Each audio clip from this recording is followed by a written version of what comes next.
Welcome back to the Heart of Giving. We find out all kinds of things about things that are happening in the city through the nonprofits. The next one is one that everybody knows about and nobody knows really about it. And that is the Long Beach Affordable Housing Coalition. And that's a very long statement for some people to understand, me too, about exactly what they do. And Jonathan Newsom is here, and he is their executive director, has been involved with affordable housing for many, many years in the city of Long Beach. And Jonathan, I thought you worked for the city, and you don't. It's nice to see you again. It's great to be here. Thank you. It's great to be here. Yes. Now, tell us about the coalition. This is something. I mean, when you say affordable housing, everybody can get really excited because everybody wants affordable housing, and Well, yes. it's not easy to find anymore. It Okay. is, and it's a bit of an explanation, but Long Beach Affordable Housing started in 1993, and our goal is to be a nonprofit developer who provides affordable housing to our residents here in Long Beach and other cities where we have properties. Primarily, we do that by working with government agencies in the purchase of the property so we can ensure the rents that we offer are lower than the standard rents that are offered in the city So right now. you mean you buy property at That's a correct. reduced rate That's correct. and make them livable? And make them livable. We upgrade the properties and we make them available for low-income families, challenged families, single mothers, so that those families can cut the cost of what is the biggest expense for most Absolutely. people in California, which is, of Absolutely. course, housing. So, for example, we have 3-bedroom units, some of which go for $1,000. Oh my. Right. So for a family, that's a big savings. Absolutely. So we like to work with families, and yes, we're a bit of an unknown story in some cases, because many people, when I pass out my card or they hear me talk, say, "What do you mean by affordable housing?" And so we have to do a bit of an explanation. So Okay, now, I'm happy to do that. What do you, when you say you buy property, Right. number one, where do you get the money? And number two, where do you find this property? Do you have people speculating, or do you have people, or does the city do this? What? Well, we do work with various people. Our first building was actually through a process known as tax credits, where private investors actually put up the funds, but the nonprofit, they can only do it with a nonprofit. Their benefit is they get a direct tax write-off. So the Simply property owner does. That's right. And the nonprofit actually retains ownership of the property. Therefore, we can pass on those savings to the potential renters. The investors get a direct write-off, which works for them. So those who have funds and holdings, if they put in, say, $500,000 in this example, they get $500,000 in tax credit from the government. So it's a very strong incentive for them to partner with nonprofits. So that allows us to use their funds to help provide affordable housing. So those particular properties, there's no money involved. There's no money There's involved a on our write-off front involved. end, yes. And I was going to ask you, where do you get the money to buy the property? Right. But most of the property is because of write-offs of Investors. investors. Right. And the other properties, we partnered with HUD to acquire properties. And we were actually in a position where a national organization, who was also a nonprofit, provided us, essentially gifted over to us, as many as 8 properties that we now use as affordable housing. So as long as we committed to keeping them affordable, we're allowed to own them. And the owner, original owner, gets a write-off because it's going to a nonprofit. That's correct. So it's a win-win for both of us. So you don't have a lot of money in the bank to buy things. Not generally, but now But you have we're at to a different place. Yeah, you have to rehabilitate them. We have to rehabilitate them. Right now we have 21 apartment buildings, 481 units, and the value of those assets has now grown from 93 to $62 million. Wow. So we actually have assets to actually acquire new property now over time, and the success of acquiring through working with government agencies like HUD and various cities, we have been able to acquire a portfolio of properties. And so for that gives us a little more leverage than when we started. So you're not only do you do what you've said, Right. but you also keep track of the people in the places, That's and correct. they're paying their rent, Yes, and so you have to have a business almost for the homeowners. or that's for the- correct. We like to go a little extra mile as a nonprofit. So, for example, we enacted 3 years ago a scholarship program for our residents. Since we're saving them on the biggest issue for all Southern Californians, which is housing costs, we figured that way we can provide incentives for them to pursue higher education. So as a corporation and my board of directors set aside money from our income through the rents to provide scholarships to residents that live in our building.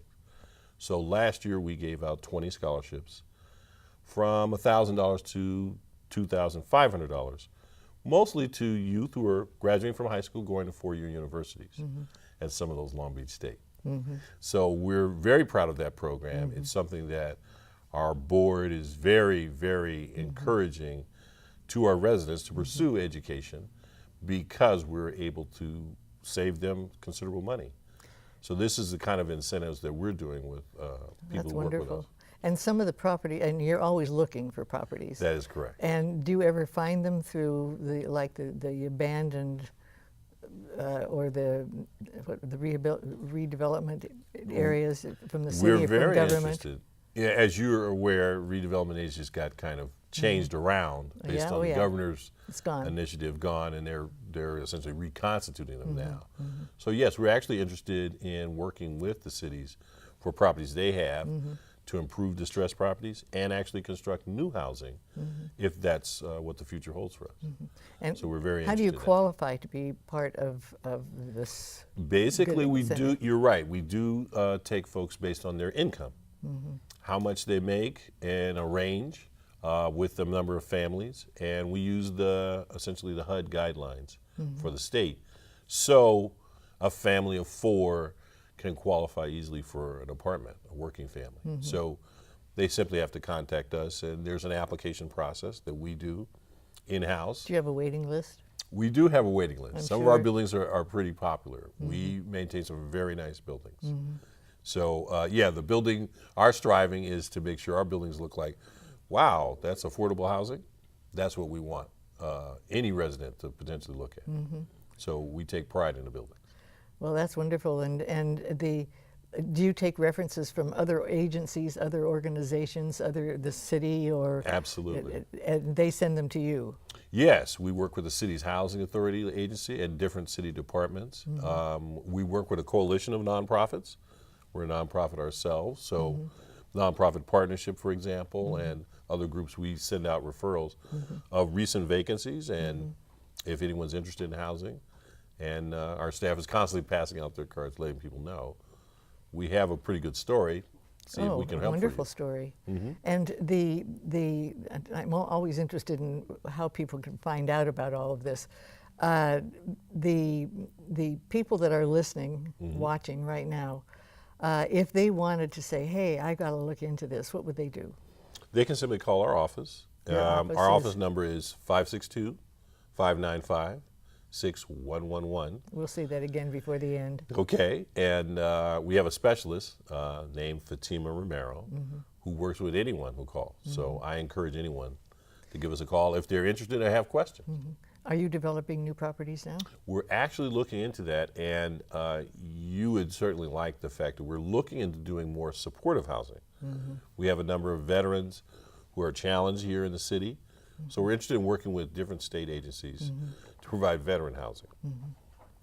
Well, the people that I think everybody probably says, I need affordable housing, but I know that there is a criteria for it. But do you have vacancies like all the time? Like you might have a studio, but you haven't got just a one person that's signed up, or how do you handle all of We that? currently have vacancies. We have as many as 10 to 12 of the 481 units we have at any given time in the month. So yes, we encourage people to call us and seek information. Our website is www.lbahc.org. So you can receive it on through the website or calling us directly, and we'd be happy to work with anyone who calls. And this is just a specific thing, but do you, if someone can't pay their rent and say, I'm going to be a week late, and you understand about this, Absolutely. you have counselors and people they can talk with. Well, that's the beauty of being a nonprofit. We're not a for-profit just driven for the bottom line. And yes, we make a lot of arrangements with people who have issues with pay. We understand that, and we're pretty much very encouraging of them letting us know. So we work that out all the time. We have a legal department, and our approach isn't simply to evict people, it's really to work with them. We know there's certain situations as they come into us, so yes, we approach things with a little kinder and gentler approach. Well, the amount of time you've been in the city, you are firmly established, and I understand that. And I know that you're extremely popular because just being in a position that I was in, knowing people always are looking for affordable housing, and the city really does have to qualify for a certain amount of affordable housing. That's correct. Every city does. And I think that they're always striving to meet that goal. So what you're doing with how many people? 7? We have 481 units and over 27 staff. Yeah, and almost 1,000 people That's correct. in the places. That's I mean, correct. that certainly is making a difference for the city of Long Beach. We're doing our part. We're trying to do our part, and in a few years we hope to do more. We're looking to do new developments. And you have a board. And we have a board of directors who has governed our operations from the very beginning. And are they Long Beach people? They're definitely Long Beach people. Oh, good. I got a shout out good. to Evan Rowdy, our longtime board member, and a key member, former councilman Absolutely. here in Long Beach. And Absolutely, very active. very active. And he's also active in the Historical Society, I know. He is definitely very So he's active in really Long interested Beach. in old Long Beach. He's a and very making- Long Beach guy. Yeah. So we appreciate Evan's time with us, and our board is committed to our mission to provide affordable housing. Well, that's wonderful. And Jonathan, you've been involved, as I say, for many, many years. And That's true. I think you feel you have a calling to be involved in something I do enjoy it. that has such far-reaching effects. So thank you very much for being with us Thank today. you. Thank It went you. very fast, didn't it? Yes, yes. Thank you very Nice much. to We see you. appreciate this. Thank you. And thank you very much for watching. It's been a good day. We'll see you again.